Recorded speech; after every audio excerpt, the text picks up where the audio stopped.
जय महाराष्ट्र. प्रफुल्लदादांच्या आमरण उपोषणाच्या या संघर्षात नायगावच्या जनतेने दाखवलेली अभूतपूर्व एकजूट, प्रेम आणि विश्वास यासाठी प्रत्येक नायगावकराला मनपूर्वक धन्यवाद. या लढ्यात प्रत्यक्ष अप्रत्यक्षपणे साथ देणारे भूमिपुत्र फाउंडेशनचे अध्यक्ष सुशांत पाटील दादा, शिवसेना उद्धव बाळासाहेब ठाकरे शहराध्यक्ष मंगेश चव्हाण दादा, उपशहर प्रमुख सुरेश बोगले दादा, नायगाव रिक्षा चालक मालक संघटनेचे अध्यक्ष एकनाथ पाटील दादा, तसेच या लढ्यात कोणत्याही स्वरूपात सहभागी झालेल्या प्रत्येक व्यक्तीचे मनपूर्वक आभार. तसेच या संघर्षात सुरुवातीपासून शेवटपर्यंत खंबीरपणे साथ देणारे महाराष्ट्र नवनिर्माण सेनेचे सर्व वरिष्ठ नेते, पदाधिकारी आणि प्रत्येक कार्यकर्ता यांचेही मनपूर्वक आभार.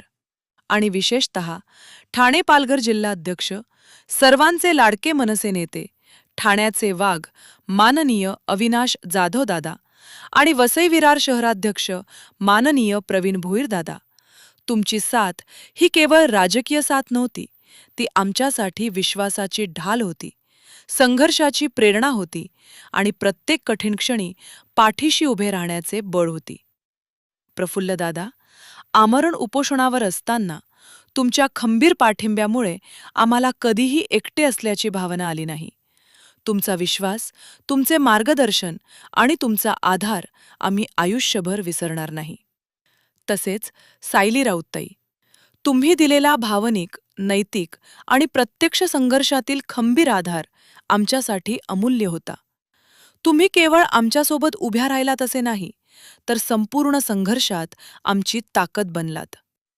या संघर्षात चुकून कुणाचे नाव राहून गेले असेल तर मनपूर्वक क्षमस्व, पण तुमची साथ आम्ही कधीच विसरणार नाही. आज हे शक्य झालं ते तुमच्या सर्वांच्या खंबीर पाठिंब्यामुळे.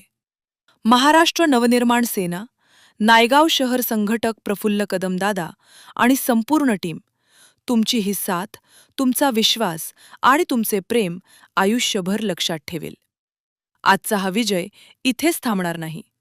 नायगावच्या विकासासाठी हा आवाज यापुढेही असाच बुलंद राहील. जनतेच्या हक्कासाठी प्रफुल्लदादा आणि संपूर्ण टीम कायम लढत राहील. तुम्ही साथ दिलीत म्हणून आम्ही जिंकलो. तुमचा विश्वास हीच आमची खरी ताकद. सर्व नायगावकरांना मनपूर्वक धन्यवाद. जय महाराष्ट्र.